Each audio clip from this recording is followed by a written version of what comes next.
Bayangkan deh, kamu lagi di dapur jam 7 malam dan dia masuk dengan ekspresi yang bikin kamu langsung ngerasa sesak. Kamu tahu siapa yang saya maksud. Ekspresi itu bikin kamu ngerasa kecil, bahkan sebelum dia ngomong. Dia nggak teriak, bukan? Teriak itu masih mending. Dia cuma ngeluarin napas kecil yang kecewa, yang ngomong lebih banyak dari 1000 kata. Dan di situ kamu merasa diri kamu menyusut lebih kecil dari 5 detik yang lalu. Nah, ini yang bikin bingung. Dia merasa dirinya rasional, dewasa, sabar, dan bisa mengatasi segalanya, sementara kamu yang malang ini nggak bisa ngelakuin apapun dengan benar. Saya mau kasih tahu kamu sesuatu yang butuh waktu 37 tahun buat saya pahami. Sesuatu yang saya pelajari bukan dari buku atau seminar, tapi dari pengalaman pahit yang saya alami sendiri. Seorang wanita nggak perlu teriak untuk bikin pria merasa hancur. Dia nggak perlu melempar piring atau membanting pintu. Yang dia butuhkan cuma campuran kekecewaan dan rasa berhak yang bikin pria dewasa jadi kayak anak kecil yang pengen dapat pujian dari ibunya. Dan yang paling parah, kita membiarkan mereka melakukannya. Kita seakan-akan memohon untuk itu. Dalam diri kita diajarkan bahwa kebahagiaan wanita adalah tanggung jawab kita. Kalau dia nggak bahagia, berarti kita gagal sebagai pria. Saya ingat duduk di apartemen saya 3 tahun lalu, sendirian untuk pertama kalinya dalam 1 dekade, dan nyadar sesuatu yang seharusnya jelas, tapi enggak.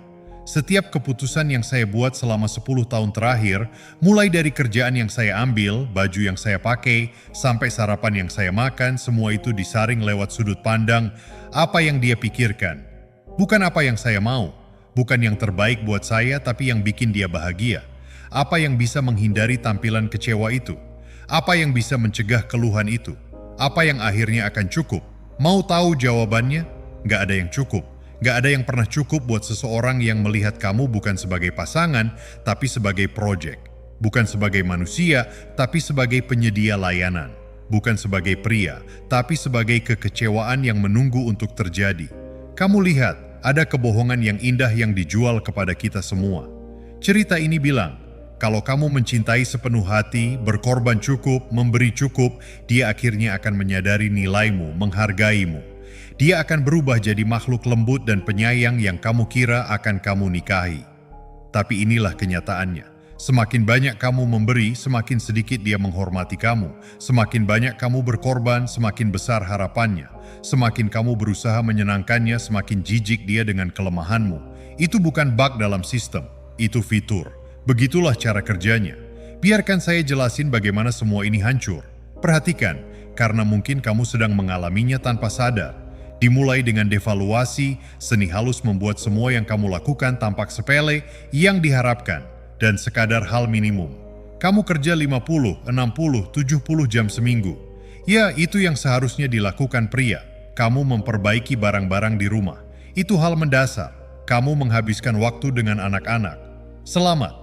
Kamu melakukan apa yang seharusnya dilakukan setiap ayah. Mau medali? Kamu merencanakan makan malam yang menyenangkan. Suami lain merencanakan liburan ke Paris. Kamu membelikannya bunga. Warnanya salah atau bagus, tapi kamu melakukannya karena merasa bersalah tentang sesuatu. Perhatikan betapa cepatnya rasa terima kasih menghilang dari hubungan. Kapan terakhir kali dia mengucapkan terima kasih yang tulus? Bukan ucapan terima kasih yang asal-asalan, tapi penghargaan yang tulus atas apa yang kamu lakukan, siapa kamu, dan beban yang kamu pikul. Tahukah kamu kenapa dia nggak berterima kasih? Karena di pikirannya, kamu nggak berbuat baik padanya. Kamu cuma memenuhi kewajiban. Kamu memenuhi syarat minimum untuk jadi suaminya, dan nggak ada yang berterima kasih kepada karyawan karena datang bekerja. Tapi jangan sampai kamu lupa berterima kasih padanya untuk setiap hal kecil yang dia lakukan. Dia masak makan malam, harusnya kamu bersikap seolah-olah dia Gordon Ramsay. Dia cuci pakaian, itu tindakan pengorbanan diri yang heroik. Dia urus anak-anak yang kalian berdua putuskan untuk miliki. Dia seorang santo, seorang martir, Wonder Woman sendiri. Dan kalau kamu lupa mengakui kontribusinya, kalau kamu nggak cukup mengagumi usahanya, kamu adalah bajingan yang nggak tahu berterima kasih. Senjata kedua dalam gudang senjatanya, dan ini sangat kejam, adalah kontrol yang disamarkan sebagai perhatian. Kamu di mana? Kamu dengan siapa? Kenapa kamu nggak langsung jawab? Aku lihat kamu online jam 11:47, tapi kamu nggak balas pesan aku sampai jam 11:52. Apa yang kamu lakukan selama 5 menit itu? Dia akan membingkainya sebagai rasa peduli padamu, ingin tahu tentang harimu, tertarik pada hidupmu, tapi sebenarnya dia cuma pasang pelacak GPS di jiwamu, memastikan kamu tahu bahwa setiap momen keberadaanmu tunduk pada persetujuan dan pemeriksaannya. Dan disinilah semuanya menjadi benar-benar menyakitkan. Semakin kamu menuruti pengawasan ini, semakin kamu berusaha bersikap transparan dan mengakomodasi kebutuhannya untuk mengontrol, semakin dia membenci kamu karenanya. Karena jauh di lubuk hatinya dia nggak mau pria yang bisa dia kendalikan.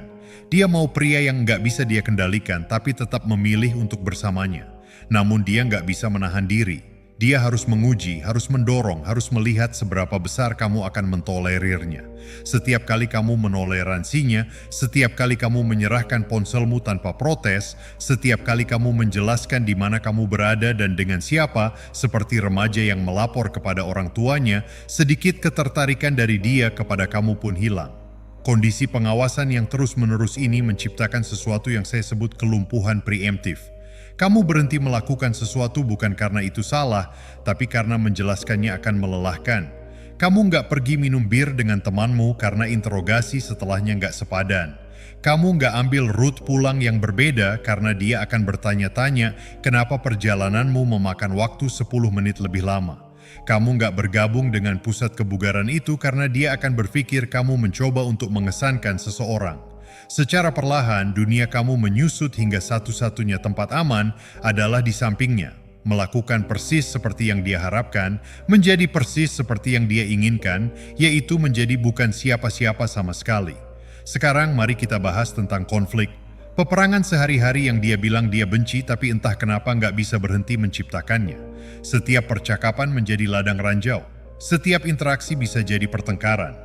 Setiap perbedaan pendapat adalah krisis hubungan. Tapi kamu perlu paham tentang konflik ini. Masalahnya bukan pada piring-piring atau cara kamu mengisi mesin pencuci piring atau fakta bahwa kamu lupa beli susu. Semua itu tentang kekuasaan. Tujuannya adalah untuk memastikan kamu tahu tempatmu.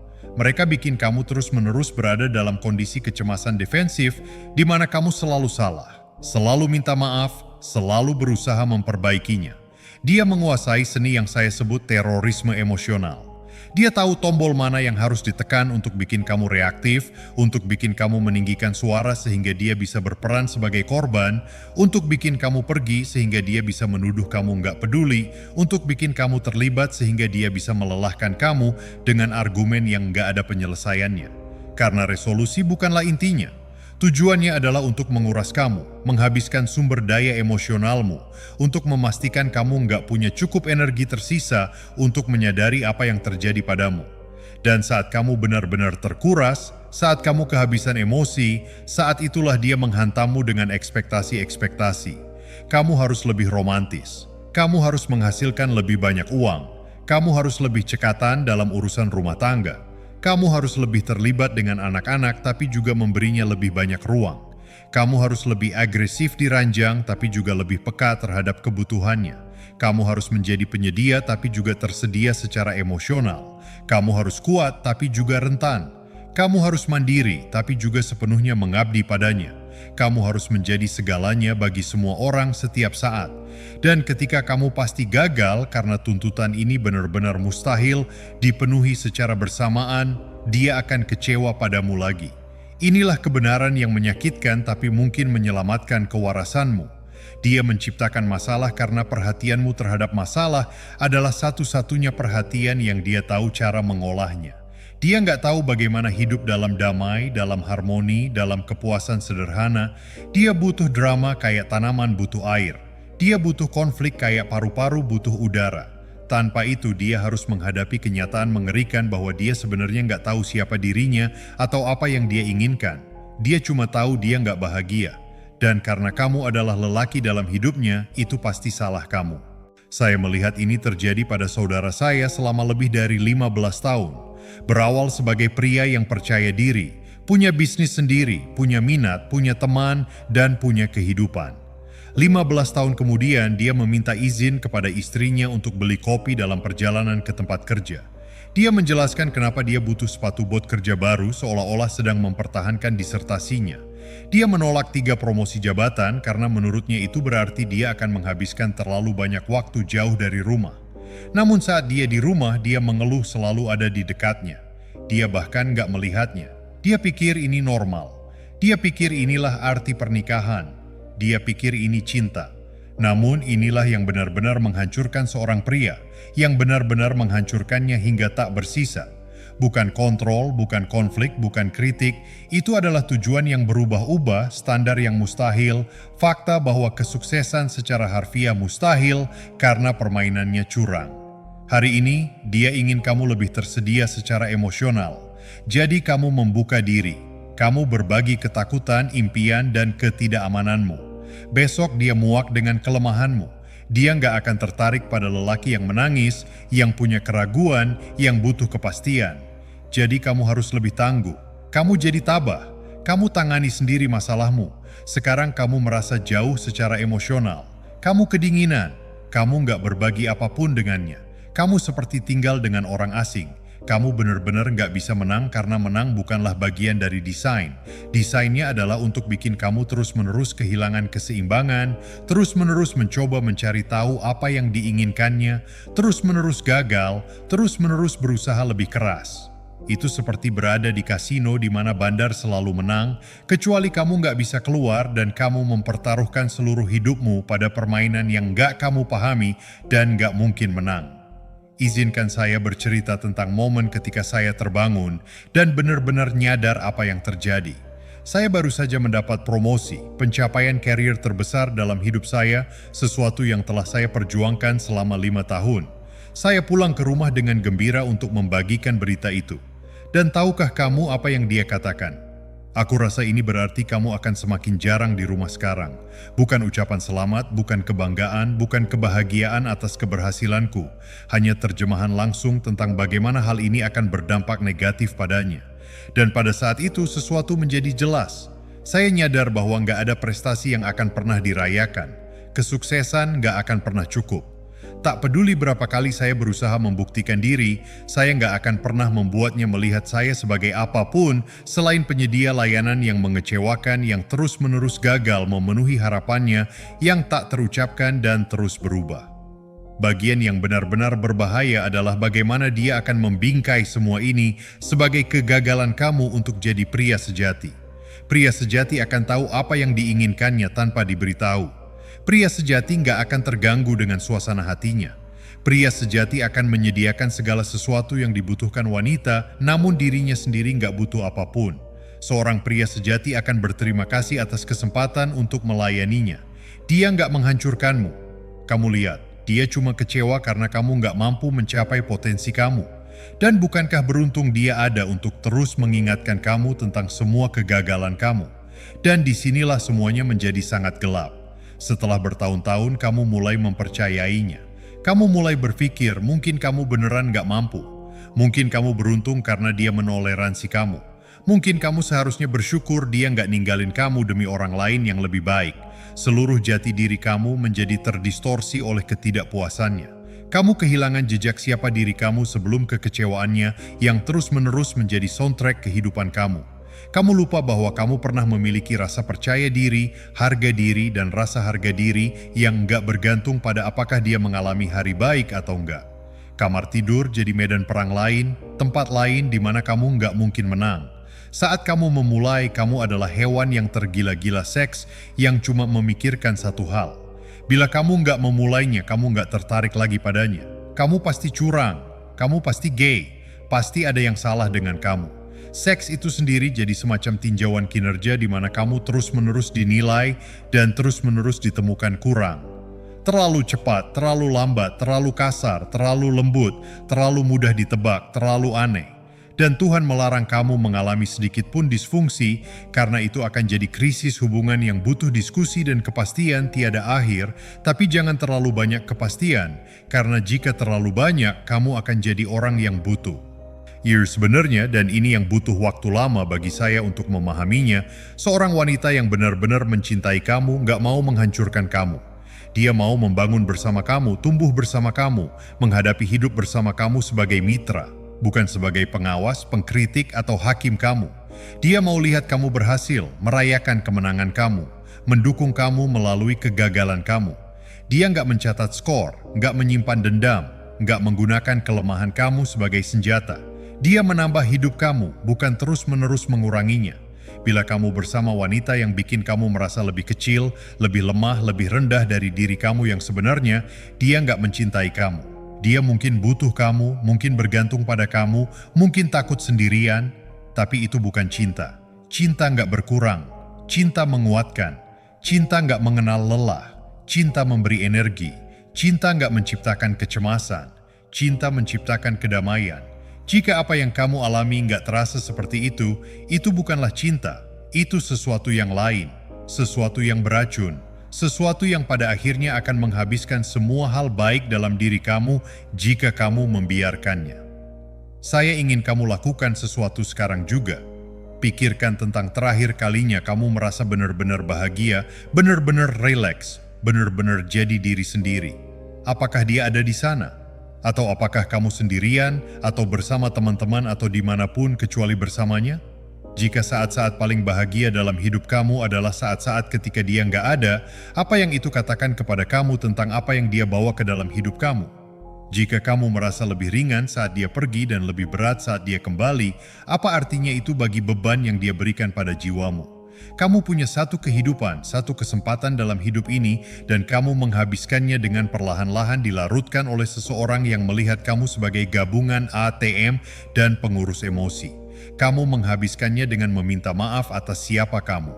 Mengecilkan diri agar sesuai dengan definisi sempitnya tentang hal yang dapat diterima, mati sedikit demi sedikit setiap harinya agar orang lain merasa nyaman dengan disfungsi mereka. Apakah itu benar-benar cara yang kamu inginkan untuk menghabiskan 10, 20, 30 tahun ke depan?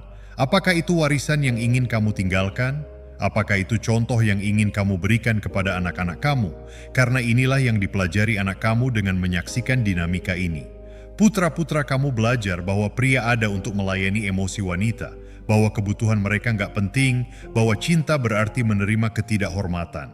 Putri-putri kamu belajar bahwa mereka bisa memperlakukan laki-laki sesuai keinginan mereka, bahwa perasaan mereka lebih penting daripada perasaan orang lain, bahwa mereka layak untuk dipenuhi kebutuhannya hanya karena mereka ada. Kamu nggak hanya menghancurkan diri sendiri, kamu mengajarkan kepada generasi berikutnya bahwa kehancuran ini normal, dapat diterima, dan itu adalah bentuk cinta. Jalan keluarnya lebih sederhana daripada yang kamu kira, tapi lebih sulit daripada yang bisa kamu bayangkan. Kamu harus bersedia dipandang sebagai orang jahat karena saat kamu berhenti berpartisipasi dalam disfungsi itu, dia akan menggambarkan kamu sebagai orang yang egois, kejam, dan pengabai. Kamu harus bersedia mengecewakannya karena kekecewaannya telah mengendalikan kamu selama bertahun-tahun. Dan bebas berarti nggak mempedulikannya lagi. Kamu harus bersedia menyendiri karena menyendiri jauh lebih baik daripada bersama seseorang yang bikin kamu merasa sendirian. Mulailah dari yang kecil. Katakan tidak pada sesuatu apapun tanpa pembenaran atau penjelasan. Meninggalkan rumah tanpa minta izin atau memberikan rencana perjalanan yang terperinci. Miliki pendapat yang berbeda dari pendapatnya dan pertahankan pendapat itu bahkan ketika dia mencoba untuk membantah kamu. Perhatikan bagaimana dia bereaksi. Perhatikan bagaimana dia meningkat. Perhatikan bagaimana dia mengeluarkan setiap alat dalam perangkat manipulasinya untuk bikin kamu kembali patuh. Dan lihatlah bagaimana jika kamu nggak menyerah, jika kamu nggak hancur, jika kamu nggak kembali jadi pelayannya yang patuh, dia harus menghormati kamu atau menunjukkan sifat aslinya. Beberapa wanita, ketika berhadapan dengan pria yang nggak akan hancur, akan benar-benar jadi pasangan yang lebih baik. Mereka akan nyadar bahwa drama dan kontrol nggak berhasil, nggak bikin mereka bahagia, dan mereka akan menyesuaikan diri. Namun banyak yang nggak mau melakukannya. Banyak yang akan meningkat hingga hubungan jadi nggak dapat dipertahankan. Dan itu nggak apa-apa karena hubungan yang mengharuskan kamu menerima kehancuran agar tetap bertahan bukanlah hubungan yang layak diselamatkan. Hal terpenting yang harus dipahami adalah ini bukan tentang jadi semacam tiran atau memperlakukannya dengan buruk. Ini tentang memiliki batasan, harga diri, dan kehidupan yang berjalan tanpa persetujuannya. Ini tentang jadi pribadi yang utuh, bukan cuma jadi karakter pendukung. Ini tentang mengingat bahwa kamu penting, kebutuhan kamu penting, Kebahagiaan kamu penting, dan siapapun yang mencoba meyakinkan kamu sebaliknya nggak pantas mendapatkan tempat dalam hidup kamu. Dengar, saya tahu ini sulit untuk didengar. Saya tahu kamu mungkin telah menginvestasikan waktu bertahun-tahun, mungkin puluhan tahun dalam hubungan ini. Saya tahu mungkin ada anak-anak yang terlibat, aset bersama, seluruh kehidupan dibangun di sekitar disfungsi ini. Tapi bertahan dalam situasi yang menghancurkan kamu bukanlah hal yang mulia. Itu bukan tentang jadi ayah yang baik atau pria yang baik. Itu mengajarkan semua orang di sekitar kamu bahwa nggak masalah memperlakukan kamu seperti sampah. Dan akhirnya, kamu akan mulai meyakini bahwa kamu pantas mendapatkannya. Kamu nggak pantas mendapatkannya. Kamu berhak mendapatkan pasangan yang melihat kamu, menghargai kamu, mendukung kamu, dan mencintai kamu apa adanya, bukan karena apa yang bisa kamu lakukan untuk mereka. Kamu berhak mendapatkan kedamaian di rumah kamu sendiri, bersantai di tempat tidur kamu sendiri, dan bebas menjadi diri sendiri tanpa kritikan dan penghakiman terus-menerus. Kamu pantas mendapatkan wanita yang bisa memberi kontribusi pada hidup kamu, bukan yang terus-menerus mengambil. Pilihan ada di tangan kamu. Kamu bisa terus membiarkannya menghancurkan kamu sepotong demi sepotong hingga nggak ada yang tersisa kecuali cangkang kosong yang bergerak. Atau kamu bisa berhenti berpartisipasi dalam penghancuran diri kamu sendiri. Dapatkan kembali hidup kamu dan ubah hubungan kamu, atau temukan seseorang yang benar-benar ingin bersama kamu, bukan cuma dengan apa yang bisa kamu berikan. Apapun caranya, langkah pertama adalah mengenali apa yang terjadi. Mengakui bahwa ini bukan cinta, ini nggak normal, dan ini bukanlah sesuatu yang harus kamu terima. Dirimu di masa depan bergantung pada keputusan yang kamu buat saat ini. Pria yang bisa kamu jadi, kehidupan yang bisa kamu miliki, kedamaian yang bisa kamu alami. Itu semua menunggu di sisi lain kemauan kamu untuk berhenti dihancurkan. Jangan menunggu hari lain, bulan lain, tahun lain. Jangan menunggu sampai nggak ada lagi yang bisa kamu selamatkan. Sekaranglah waktunya. Pilihan ada di tangan kamu. Dan hidup kamu yang sesungguhnya, bukan setengah-setengah keberadaan yang selama ini kamu terima, sedang menunggu kamu untuk memilih diri kamu sendiri sekali saja.